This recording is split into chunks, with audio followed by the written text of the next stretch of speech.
अस्सलाम वालेकुम गाइस, कैसे हैं आप। उम्मीद करता हूं कि आप सब खैरियत से होंगे, खुश होंगे और हमारी दुआ है कि आप हमेशा खुश रहें, हंसते और मुस्कुराते रहें। मेरा नाम है रहमान अनवर और मैं मोहम्मद सुन और मैं मुजफ्फर इकबाल। और आज हम जिस वीडियो पर रिएक्ट करने जा रहे हैं, इस वीडियो का टाइटल है any attack on China is an attack on Pakistan says Pakistan FM foreign minister. तो चलो सबसे पहले वीडियो देखते हैं और बाद में देते हैं रिव्यू। तो चलो वीडियो करते हैं शुरू। नमस्कार and welcome you all world affairs. मैं प्रशांत धवन। नाउ रिसेंटली पाकिस्तान के जो विदेश मंत्री हैं, इन्होंने एक बहुत ही कंट्रोवर्शियल स्टेटमेंट दे दी है। बड़ी स्टेटमेंट है अपने आप में, मैं कहूंगा। इन्होंने ये कह दिया है कि कोई भी अटैक अगर होता है चाइना के इंटरेस्ट पे, तो पाकिस्तान मानेगा कि ये पाकिस्तान पे अटैक हो रहा है। यहाँ पर आप देख पाओगे ये CGTN ने इसको ऐसे कवर किया है बाय द वे कि any attack on China is an attack on Pakistan. हालांकि जो पाकिस्तानी न्यूज़ चैनल्स हैं वहां पर इन्होंने जो ये इंटरेस्ट वर्ड है ये ऐड कर दिया है कि any attack on China's interest is an attack on Pakistan. जो मैं फिर भी कहूँगा ये भी अपने आप में बहुत ही एक बड़ी स्टेटमेंट है, क्योंकि चाइना के इंटरेस्ट को तो बहुत सी चीज़ें हर्ट करती है। For example Indo Pacific China के इंटरेस्ट में नहीं है। चाइना कॉन्स्टेंटली कह चुका है कि इंडो पैसिफिक एक स्ट्रैटेजी है क्वाड की, जिससे ये चाइना को कंटेन करना चाहते हैं। तो क्या पाकिस्तान के विदेश मंत्री ये कह रहे हैं कि पाकिस्तान अब इंडो पैसिफिक के अगेंस्ट भी है? US जो कर चुका है in the past trade war को लेकर, क्या ये लोग उसके अगेंस्ट भी हैं? तो स्टेटमेंट तो देखिए ये बहुत ज़्यादा कंट्रोवर्शियल है, मगर पाकिस्तान को आज के समय ऐसी स्टेटमेंट्स देनी होंगी बिकॉज दे नीड चाइना। इनको पता है कि आने वाले समय में जो मुश्किलें पाकिस्तान के सामने आएंगी उससे चाइना ही इनको बचा सकता है। और पाकिस्तान ने रिसेंटली सिर्फ ये नहीं कहा कि चाइना पे अटैक मतलब हम पे अटैक, इन्होंने ये भी यहाँ पर ऐड कर दिया कि जो भी चाइनीज नेशनल्स होंगे इन पाकिस्तान, स्पेशली जो बड़े इंस्टीट्यूट्स में काम करेंगे, उनके ट्रांसपोर्ट के लिए, उनकी सेफ्टी के लिए ये लोग 100-200 आर्मर्ड व्हीकल्स परचेज करेंगे, उसी में चाइनीज नागरिक घुमा करेंगे। ये जो ट्रांसपोर्ट व्हीकल हैं इनका खर्चा पाकिस्तान की सरकार अपनी जेब से उठाएगी। नाउ इस वीडियो में हम डिस्कस करेंगे कि पाकिस्तान ये सब क्यों कर रहा है, what it wants from China, क्या जेन्युइनली चाइना सेव कर सकता है पाकिस्तान की इकोनॉमी को in the coming few years. काफी कुछ यहाँ पे आपको जानने को मिलेगा, मगर आगे बढ़ने से पहले आपसे एक क्वेश्चन पूछूंगा। क्वेश्चन यहाँ पर ये है कि एंथोनी अल्बानीसी ये रिसेंटली बने हैं किस कंट्री के नए प्रधानमंत्री? ये है यहाँ पे आपकी option, New Zealand, Australia, Solomon islands या फिर आयरलैंड। बहुत ज्यादा न्यूज में है ये टॉपिक। कमेंट सेक्शन में मैं चाहता हूँ आप सब लोग इसका आंसर करें। सही आंसर आपको मिलेगा वीडियो के अंत में। ना मुझे यहाँ पर यह बात एडमिट करनी पड़ेगी कि जब पाकिस्तान की तरफ से स्टेटमेंट आई, इनिशियली मुझे लग रहा था कि शायद US या फिर कोई और कंट्री कुछ रिएक्शन देगा, मगर देन आई रियलाइज पाकिस्तान की इंपॉर्टेंस ग्लोबल स्टेज पर इतनी कम हो चुकी है कि अगर पाकिस्तान ऐसी बात करता भी है और इस बात को चाइना का सरकारी मीडिया CGTN कोड भी करता है अपने आर्टिकल में कि any attack on China is an attack on Pakistan, तब भी किसी को परवाह नहीं है। Like who cares. यहाँ पे आपको ये समझना होगा कि पाकिस्तान ये सब स्टेटमेंट्स इसलिए दे रहा है क्योंकि इनके फॉरेन एक्सचेंज रिजर्व्स कॉन्स्टेंटली गिरते जा रहे हैं। जी हाँ, इंपोर्ट बैन करने के बाद भी हम देख रहे हैं एक रैपिड फॉल आ रहा है पाकिस्तान के टोटल फॉरेन एक्सचेंज रिजर्व में। और काफी बार आपने देखा होगा कि पाकिस्तान के जो फॉरेक्स रिजर्व हैं इसके बारे में कहा जाता है कि जी $16 बिलियन के आसपास बचे हैं। देखो, $16 बिलियन में से 6 बिलियन तो इनके जो बहुत सारे बैंक्स हैं वहां पर पड़े हैं। उनको एक्चुअली सरकार खुद का फॉरेक्स रिजर्व नहीं कह सकती। जो इनका जेन्युइन फॉरेन एक्सचेंज रिजर्व है ये $10 बिलियन के आसपास बचा हुआ है। इसमें से भी बहुत सा पैसा इन्होंने लिटरली उधार का लिया है। कई बाहर के देशों ने पैसा पार्क कर रखा है इनके बैंक में। तो इवन आप अगर इस $10 बिलियन को देखो तो ये बस इतना पैसा है कि पाकिस्तान के जो इंपोर्ट्स हैं ये लोग 2 महीने तक संभाल पाए। This is quite risky. और जब भी ये टॉपिक मैं डिस्कस करता हूं कहीं भी, इमीडिएटली मेरा माइंड जाता है 1991 में। I mean you have to know about this. 1991 में भारत के सामने एक बहुत ही बड़ा इकोनॉमिक क्राइसिस आता है, जिसके बारे में आप सबको पता होगा। इंडिया के फॉरेन एक्सचेंज रिजर्व बहुत ज़्यादा कम रह गए थे, एक बार को $5 बिलियन के आसपास रह गए थे। और ये फोटो मुझे भूलती नहीं है 1991 की। यहाँ पर आप देख पाओगे उस वक्त के हमारे देश के वित्त मंत्री डॉक्टर मनमोहन सिंह जी बैठे हैं IMF के MD के साथ। ये हैं माइकल कैमडेस। इन्होंने एक बार को भारत की हेल्प करने से मना कर दिया था, वर्ल्ड बैंक ने भी मना कर दिया था।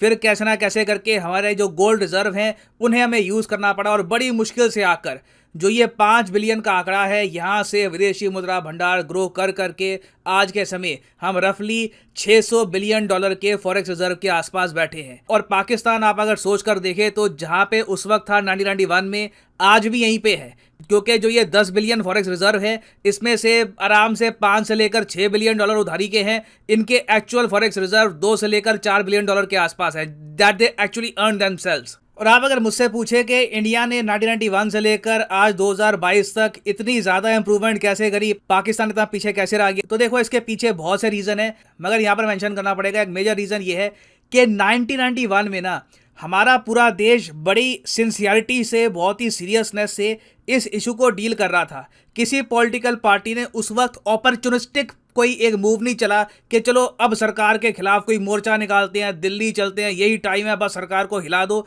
आप कह सकते हैं as a country we were responsible. Pakistan में इसका अपोजिट हो रहा है। रिसेंटली इमरान खान ने ये कह दिया है कि मेरा जो कैंपेन है ये जिहाद है, ये पॉलिटिकल नहीं रहा, ये खुद बेसिकली ये पाकिस्तान के अंदर ही जिहाद कर रहे हैं। और मई 25 को ये एक लंबा मार्च करेंगे टू इस्लामाबाद, और ऑब्वियसली ये कैपिटल में अपने लोगों को लेकर बैठ जाएंगे, वहां पर हो हल्ला होगा।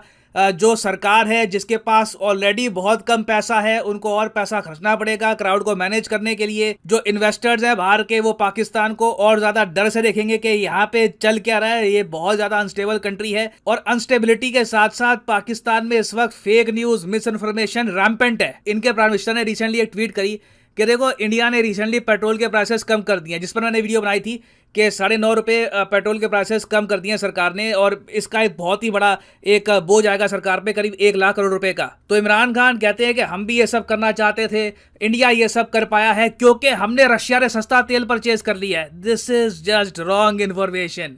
हमने इतना तेल रशिया से कहीं से परचेज नहीं किया है कि उससे हम 1 लाख करोड़ का रिलीफ दे पाए। ये मतलब, पर चीज़ें बिक रही हैं यहाँ पर, पीपल आर बाइंग इट। और जब एक कंट्री में miss information, fake news rampant हो, कुछ भी कोई कुछ बोल दे, चल जाती है बात, तो इवेंचुअली वो कंट्री सफ़र करेगी। इस वक्त नीड ये है कि सारी पॉलिटिकल पार्टीज पाकिस्तान में इकट्ठा आकर डील करे इस सिचुएशन से, इंडिया से बात करे पीस की, ट्रेड वापस रीस्टार्ट करे, अपने टेरर ग्रुप्स को शट डाउन करे, उससे कुछ इंप्रूवमेंट हो सकती है। बट जिस रास्ते पे भी पाकिस्तान जा रहा है, they will not be able to survive. मगर पाकिस्तान की सरकार को एक उम्मीद यहाँ पर यह है कि अगर चाइना टर्की को सीपैक में इंक्लूड कर देता है ना, तो इससे जो सीपैक के लोन्स का बोझ है पाकिस्तान पर, वो थोड़ा सा कम हो जाएगा। रिसेंटली आपने देखा होगा पाकिस्तान के पीएम जो है शहबाज शरीफ, इन्होंने चाइना को काफ़ी बार ये गुहार लगाई है कि चाइना पाकिस्तान इकोनॉमिक कॉरिडोर, जो अभी के लिए 2 कंट्री प्रोजेक्ट है चाइना और पाकिस्तान का, इसको 3 कंट्री प्रोजेक्ट बना दो, टर्की को भी यहाँ पर ऐड कर दो। अब यहाँ पर आप कहेंगे टर्की को इससे क्या फायदा होगा और टर्की यहाँ पर ऐड होना क्यों चाहेगा। देखो रिसेंटली 1 दशक में पहली बार हमने ये देखा कि पाकिस्तान, ईरान, टर्की के बीच में एक कार्गो ट्रेन चली थी। ये अपने आप में बहुत ही इंपॉर्टेंट जियोपॉलिटिकल डेवलपमेंट थी। मुझे याद है जब वर्ल्ड अफेयर्स इनिशियली स्टार्ट हुआ था एज ए चैनल, तब मैंने इस पर एक वीडियो भी बनाई थी, और यहाँ पे आप देख पाओगे ये है इस ट्रेन का रूट। तो टर्की को आज के समय एक प्रॉपर लैंड एक्सेस मिल चुका है पाकिस्तान का, और डेफिनेटली ये लोग ये चाहेंगे कि सीपैक में इन्वेस्टमेंट करके ये लोग ग्वादर या फिर किसी और पोर्ट में और स्टेक हासिल कर ले। इससे टर्की को एक ज्यादा बड़ा एक्सेस मिल पाएगा इस रीजन का। बट चाइना ऑब्वियसली अभी के लिए टर्की की जो यहाँ पर पार्टिसिपेशन है इसको रेजिस्ट कर रहा है। चाइना ऑब्वियसली यही चाहेगा कि पाकिस्तान धीरे धीरे डेट में और डूबता रहे, और एक टाइम पे आकर पाकिस्तान चाइना की एक प्रॉपर इकोनॉमिक कॉलोनी बन जाए। मगर पाकिस्तान अपनी तरफ से आखिरी कुछ कोशिशें कर रहा है ये कहकर कि जी आप पे अटैक तो हम पे अटैक, आप सब कुछ हमारे लिए, आपके नागरिकों के लिए हम सब कुछ करेंगे। बट देखना यहाँ पर ये होगा कि ये सारे जो डेस्परेट अटेम्प्ट्स हैं from Pakistan, will they yield any result. इससे क्या जेन्युइनली चाइना कुछ बड़ा ऑफर करेगा पाकिस्तान को, कि अचानक से $10 बिलियन का एडिशनल लोन, या फिर एक मैसिव डेट रोल ओवर कि कई सालों तक हम आपसे इंटरेस्ट वसूलेंगे नहीं। अगर चाइना ये सब करता है तो ये सब कहना वर्थ इट है, नहीं तो पाकिस्तान जियोपॉलिटिकली बस अपना स्टैचर और गिरा रहा है ये कमिटमेंट्स करके। ना वापस आते हैं अपने प्रश्न की तरफ कि एंथोनी अल्बनीसी ये रिसेंटली किस कंट्री के प्रधानमंत्री बने हैं। तो सही उत्तर इसका है option B is the right answer, the country of Australia. यहाँ पर आप देख पाएंगे स्कॉट मॉरिसन नहीं रहे अब ऑस्ट्रेलिया के prime minister. Now the new prime minister of Australia is Anthony Albanese. और फाइनली यहाँ पर मैं ये भी ऐड कर दूं कि आप किसी भी एग्जाम की तैयारी कर रहे हैं, चाहे UPSC, bank, SSC, NEET, IIT, JEE, आप परचेज कर सकते हैं अनअकैडमी के क्वालिटी कोर्सेज। सीधा जाओ कमेंट सेक्शन में, यहाँ पे आपको मिलेगा लिंक। अगर मान लीजिए फॉर एग्जाम्पल आप प्रिपेयर कर रहे हैं let's say for bank examinations, तो क्लिक करिए बैंक सब्सक्रिप्शन डायरेक्ट लिंक पर और यहाँ पे आपके सामने ये जो पेज है खुल जाएगा और इसके थ्रू आप यहाँ पर परचेज कर सकते हैं 12 महीने 24 महीने का कोर्स। और यहाँ पे ऑलरेडी कोड PD10 लगा हुआ है जिससे प्राइसेस गिर चुके हैं। देखो, कोड जब आप PD10 नहीं लगाते तो प्राइसेस बढ़ जाएंगे, मगर जैसे ही कोड यहाँ पर आप PD10 लगाओगे the prices will start falling. So हमेशा use the code PD10 and save money. So इसी नोट के साथ ये है वीडियो का अंत। Thank you for listening and as always God bless you all.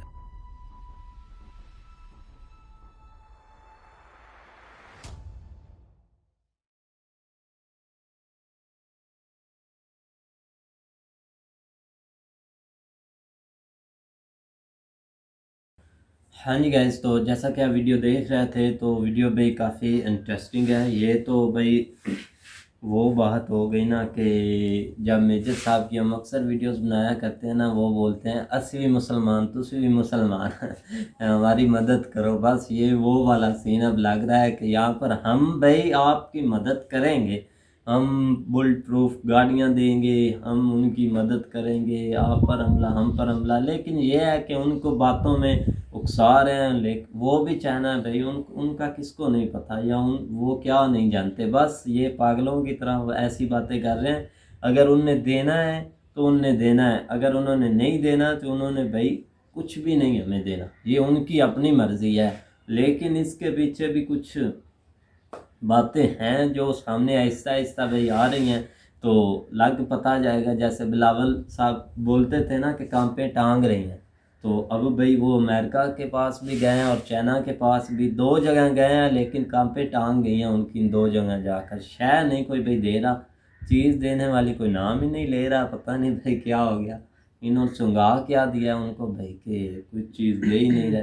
पता नहीं अब पाँव नीचे पैरों में गिर जाए फिर भी नहीं कोई चीज़ दे रहा है, वो क्या नहीं, है भाई। बात ऐसे हुई है ना कि पहले तो सऊदीया का है, अब जब से इनकी हुकूमत आई है पहले तो उन्होंने सऊदीया का टूर किया। उधर उन्होंने पहले तो वो मान गए थे, लेकिन फिर उन्होंने बोला कि हम आपको ऐसे पैसे नहीं देंगे उधार, आप अपने पैरों पर खड़े हुए। फिर दुबई में चले गए, दुबई के कोई मिन्नत तरला किया, वहाँ से भी इनको नहीं मिला भी कुछ पैसे मुल्क अच्छे तरीके से चला सकें। क्योंकि फिर इन्होंने ऑफ़र भी की थी दुबई के शहज़ादे को, वो भी भाग गया था, उसने बोला कि मैं भी नहीं दूंगा। अब बचा इनके पास एक ही रास्ता है, वो है चाइना। और चाइना पर भी अटैक हो गया, उनके नागरिक मार रहे थे, वो अपने बंदे निकाल रहे थे, इधर से यूनिवर्सिटी भी बंद कर रहे थे, जो भी प्रोजेक्ट हैं वो भी बंद कर रहे थे। तो इन्होंने सोचा कि भाई ऐसे बात नहीं चलनी। हाल ही में उन्होंने कुछ बेसिस भी इधर बनाने की डिमांड इनको की है, लेकिन आउटपोस्ट, लेकिन इन्होंने कोई बात अपने माइंड पर नहीं रखी और इन्होंने ये बोला कि आपको हम सिक्योरिटी डबल देंगे जितनी आप चाहें। फिर वो भी उनको भी भाई मतलब है पाकिस्तान से चाइना को कुछ ना कुछ, उन्होंने भी कुछ ज़ुबान लिखाई है। अब वो भी बोलते हैं चलो ठीक है, पाक चीन जो दोस्ती जिंदाबाद एक बार फिर हो गई है। तो देखते हैं अब क्या होता है फ्यूचर में। मदद तो इनकी अब एक चाइना ही बचा है, उन्होंने ही करनी है, उन्होंने इनके साथ खड़ा है। क्योंकि दूसरी उम्मीदें पर पानी फिर चुका है, कोई कंट्री नहीं इनके साथ खड़ने। ना तो ये तिजारत करते हैं इंडिया के साथ, और ना ही इतने फिर वो ईमानदार हैं कि मुल्क ठीक तरीके से चलाए। ऊपर से ये जो अब इमरान खान साहब लॉन्ग मार्च का धरना दे रहे हैं, भाई ये बहुत बैड न्यूज़ है फॉर आवर पाकिस्तान के लिए।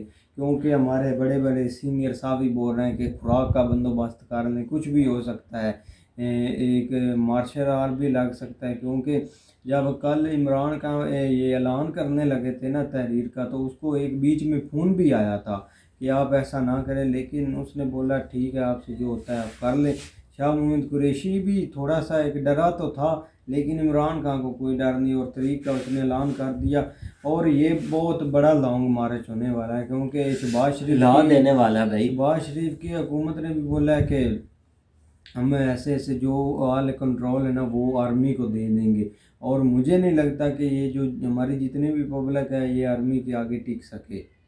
यार आर्मी के देना कैसे, उन्होंने ये बोला कि उनको सौंप देना है ना 200 आर्टिकल 245 के तहत जितना भी इस्लामाबाद है जहाँ धरना है वो हमने आर्मी को दे देना, लेकिन आर्मी इतनी भी नहीं कि भाई वो अपनी आवाम के सामने आ जाए और इन पर गोली चलाए, इन पर डंडा चलाए।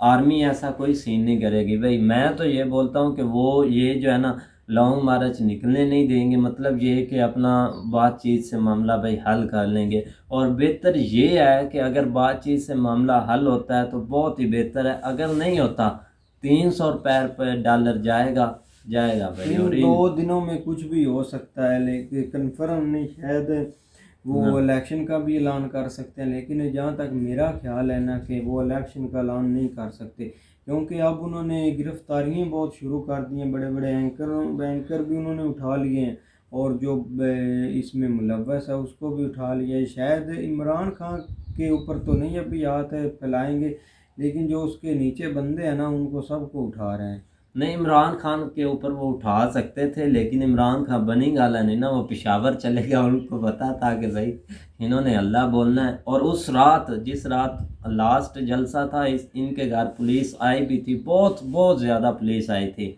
और फिर कोई नहीं, ये भाई अपना सीधा सर्च पेशावर। ऑपरेशन का क्या है कि जो है ना वो कि हम सर्च ऑपरेशन कर रहे हैं। हाँ, लेकिन यार मुल्क के लिए ये अच्छा नहीं जो ये काम स्टार्ट हो रहा है ना। इनको अब शहबाज शरीफ की भी हुकूमत है, नून लीग की भी नहीं कोई फ़ैसला या अच्छा डिसीजन ले रही कि हम ऐसा करें, और ऊपर से इमरान खान भी नहीं रुक रहा। अब बात तो ख़त्म होनी इलेक्शन पर ही है, चाहे वे ये इस्लामाबाद 2 मंथ बैठा रहे, 3 मंथ बैठा रहे, आकर बात तो इलेक्शन पर ही ख़त्म होनी है। लेकिन मुल्क भी बहुत एक नॉर्मल लाइन पर जा रहा है, तो समझ नहीं लग रही कि क्या करें और क्या करें। ऊपर से महंगाई बहुत हो गई है, कल से भाई दुगनी हर चीज़ हो गई है, ट्रिपल हो गई है, दुगनी तो नहीं बोल सकते, ट्रिपल हो चुकी है। चावल, चीनी, घी, सब्ज़ी सब महंगी हो गई है, डबल, जो कि गरीब आदमी के लिए भाई बहुत बड़ा एक कोई अजाब बन चुका है। बिल्कुल भाई। तो चलो अब देखते हैं भाई क्या होता है और क्या नहीं होता। असल बिलावल की बात करें तो वो ठीक है, उसने ये हमारे पाकिस्तानी जो है ना ये शुरू से इस तरह के डायलॉग जो है ना वो मारते आए हैं। तो वो भी खैर उसने एक जो है ना वो छोड़ा है कि इंडिया पर चाइना पर अटैक जो है ना वो पाकिस्तान पर अटैक, चाइना पर तो खैर अटैक होगा नहीं, वो चाइनीज़ जो पीपल है उनके ऊपर अटैक इधर होता है, तो वो तो ज़ाहिर बात पाकिस्तान के ऊपर ही होता है। लेकिन ये है कि उसके ऊपर अभी तक इन्होंने कोई ख़ास जो है ना वो कंट्रोल नहीं किया। देखो अब जो कुछ ये उधर जाके बैठ के कर रहा है वो कर तो खैर पैसों के लिए रहा है। तो चाइना वाले तो समझ तो इनको गए हैं, क्योंकि जो नया एक प्राइम मिनिस्टर आया उसको तो उन्होंने ना तो मुबारकबाद दी, ना उसको कोई इतना उन्होंने टच किया। तो ये तो भी फनान मिनिस्टर है, तो इसको किसने जो है ना वो पूछना। दूसरी बात अगर करें फॉरेन रिज़र्व की, तो 1991 में अगर इंडिया के जो है ना वो $5 बिलियन पे जो अगर पहुंच गए थे, तो आज देख लो कि वो 600 बिलियन के ऊपर जो है ना वो बैठे हुए हैं। तो उसमें जो है ना उनकी गवर्नमेंट या उनकी जो है ना वो पॉलिसीज़, उनकी आवाम की जो है ना वो मेहनत, जिस तरह लोगों ने उनके साथ मतलब कि उनके लोगों ने जो है ना इसके ऊपर बहुत ज़्यादा अपने कंट्री के लिए मेहनत की है।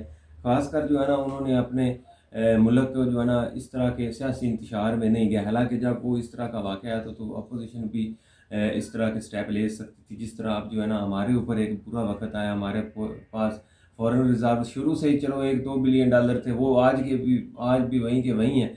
अगर वो आज 14 पे पड़े हुए हैं तो 16 के करीब, तो उसमें भी जो है ना वो ज़्यादा हिस्सा जो है ना वो 3 मुल्कों का है। एक सऊदीया के कुछ पैसे पड़े हुए हैं, कुछ जो है ना वो चाइना और दुबई के पड़े हुए हैं।